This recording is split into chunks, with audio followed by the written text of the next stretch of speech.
Hey there, NetBest Buddies, welcome back to the channel. As always, I'm Ray, and today we're going to be looking at The Joker. This is the latest film from director Todd Phillips. He gave us The Hangover, he gave us Old School, and man, I was not expecting this from him. Like, at all. But while I have you here at the beginning of the video, definitely go down and subscribe, so you can stay up to date with, all the videos I put out. And the question this time is, who's your favorite live-action Joker? Not counting Mark Hamill, he hasn't done live-action Joker, but I mean, he's truly one of the great Jokers as well. Just focus on, I think it's like 4 or 5 live-action Jokers.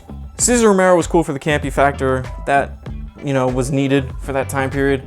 That movie holds a special place in my heart, as does Jack Nicholson in Batman '89. It was one of my first memories of watching a movie, and, I love the movie for that. Heath Ledger, obviously, super, well-known. Probably a lot of people's number ones. I even like Jared Leto for what he did in Suicide Squad. Wasn't much, didn't have a lot of, space to make the character's own, but I like Jared Leto. What can I say? I'm a big 30 Seconds to Mars fan. But honestly, Joaquin Phoenix might be my favorite Joker, and I'll explain why in this review.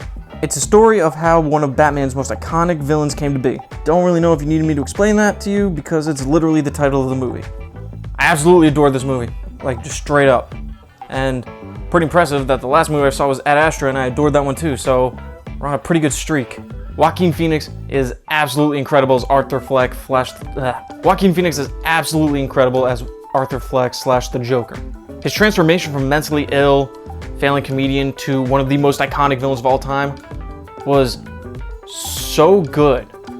And the way he portrays the character's change is just so subtle from moment to moment that clearly you don't recognize him from the beginning of the film to the end. Also, physically, man, he did a number on his body to get into the shape he wanted for this one. The way he committed to this character was absolutely amazing, and I think he may have given us the most terrifying take on the character yet. And when he finally dons the suit and the makeup and this new persona, what is going on? Battery was about to die. So where was I?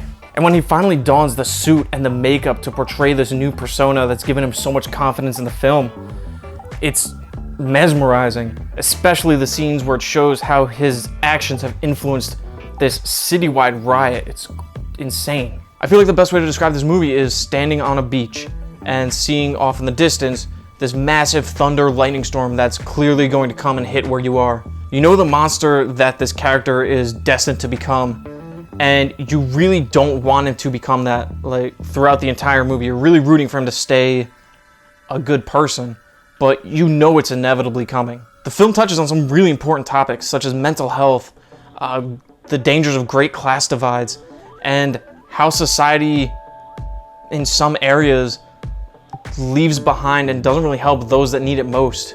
Some really important topics to discuss. It also absolutely does not glorify any of the Joker's actions, despite what some people may make you think. And when there are the acts of violence, they feel heavy and they feel very impactful. There's not many of them, which I think is good, but they're there and they're a little hard to watch. The movie's intense throughout and never really lets up at all. My palms were sweating and I was clenching my fists throughout the majority of the film.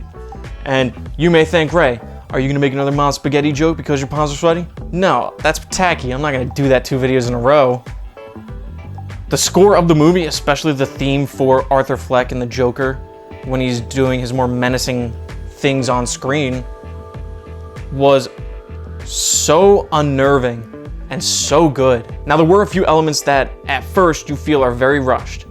I'm not gonna get into spoilers, clearly, but they do a really great job of surprising the audience at a lot of turns to kind of justify those choices. There's a particular sequence that I thought was a little hand-holdy, but now that I'm thinking back to it, I do kind of like what it was going for. So, what do I know? My only real negative for the movie is there's kind of a perfect point where the movie could end, and then it just tacks on another scene after that. Nothing too detrimental to the film, just something that I kind of wish they would have ended on. But hey, still fantastic time overall. As many thought when the film was announced, I was nervous for a Joker origin story because I never really wanted one for the character. But man, does this film deliver. The Joker gets a 9 out of 10. I really can't wait for this movie to hit Blu-ray so I can watch it again and again. It was so good. So that's my review for The Joker.